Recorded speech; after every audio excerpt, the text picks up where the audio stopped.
Assalamualaikum warahmatullahi wabarakatuh. Perkenalkan, nama saya Trisna Meta dengan NIM 2230501182 dari kelas 2251E.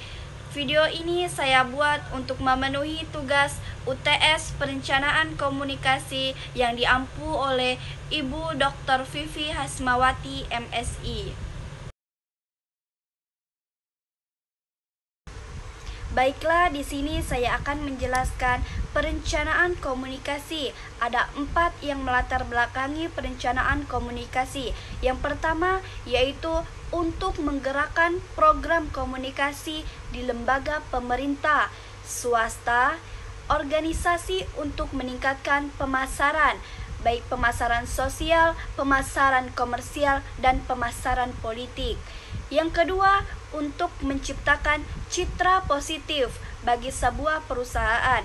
Yang ketiga, untuk penyebar luasan gagasan penyebaran masyarakat di bidang kesehatan, lingkungan, pajak, asuransi, kampanye sosial, dan program peduli komunitas sekitar. Yang keempat, untuk aplikasi kegiatan pembangunan infrastruktural dan pengadaan program industri komunikasi. Apa itu perencanaan komunikasi? Perencanaan komunikasi adalah proses komunikasi dari sebuah kebijakan komunikasi sehingga mencapai good communication guna mendapatkan citra positif dari publik. Perencanaan adalah pernyataan tertulis mengenai segala sesuatu yang akan dilakukan. Sifat perencanaan selalu berorientasi ke masa yang akan datang. Tipe perencanaan komunikasi. Yang pertama, perencanaan komunikasi strategi, yakni mengacu pada kebijaksanaan komunikasi yang menetapkan alternatif dalam mencapai tujuan jangka panjang, serta menjadi kerangka dasar untuk perencanaan operasional jangka pendek. Yang kedua, perencanaan komunikasi operasional, yakni perencanaan yang memerlukan tindakan dalam bentuk aktivitas yang dirancang untuk mencapai sebuah tujuan. Adapun model perencanaan komunikasi, yang pertama model fungsional, yakni mengspesifikasikan hubungan tertentu di antara berbagai unsur dari suatu proses serta menggeneralisasikan menjadi model baru. Model ini banyak digunakan dalam pengkajian ilmu tingkah laku manusia.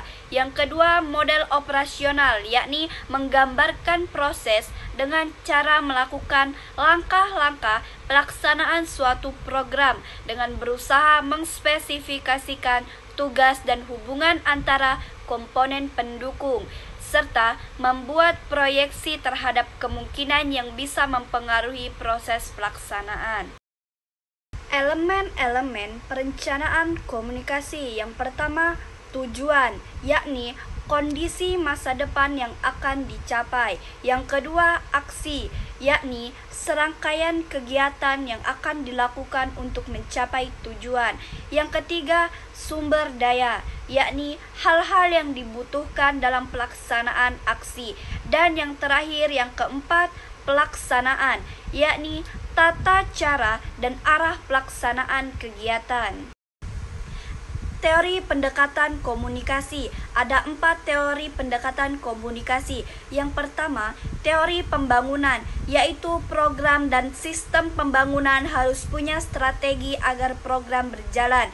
Yang kedua, teori sosiologi, yaitu melihat struktur masyarakat secara sosial dan budaya. Yang ketiga, teori komunikasi, yaitu berhubungan dengan strategi komunikasi.